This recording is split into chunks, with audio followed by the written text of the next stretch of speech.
Thanks for staying with us. I'm Bill O'Reilly. In the Impact segment tonight, the return of Dick Morris.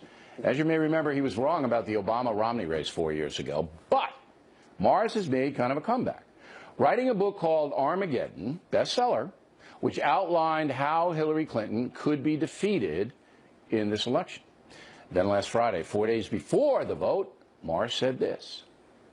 It does appear that Trump is closing in on 270 electoral votes and could go significantly higher than the amount he needs to win.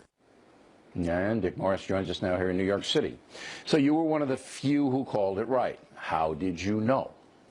Well, I came to understand by watching, reading the polls, working in Britain for Brexit. I was part of the United Kingdom Independence Party when it was first set up, that the major new factor in our politics are 35 million white high school educated men and women, more men than women. They are 35% of America's vote. And they feel forgotten, they feel passed over, they feel that the media and the establishment have contempt for them.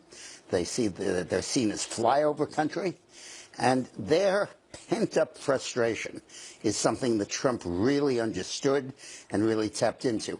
There's no movement for them. There's no National Association for the Advancement of High School Educated People. But they kind of look at the black movement, Latino, women, Greens, gays, and they say, what about us?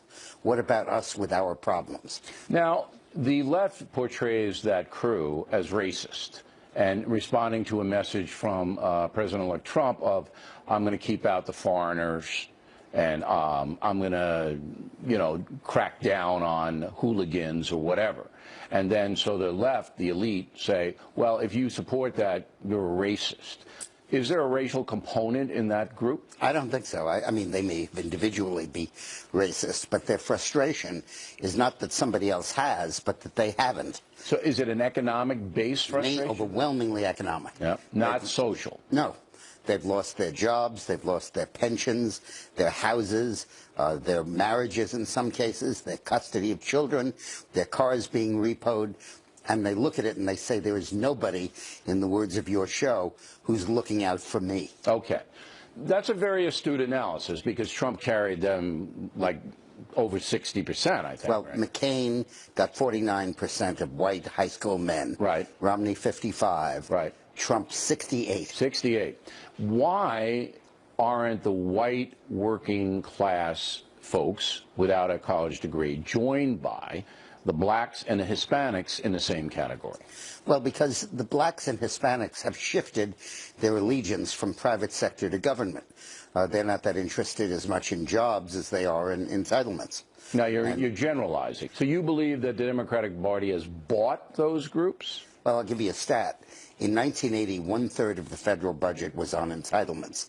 Now 2/3 is. Does that include Social Security and that includes Medicare? Social Security. Because that's not an entitlement, okay. really. Well, it is, but it's not means tested. Right. If you take means tested entitlements, welfare, right. 35% of America receives them. Okay, and back in 1983? About 18. So it's doubled. Doubled. It's about doubled. And in fact, we have 114 million people who work full-time.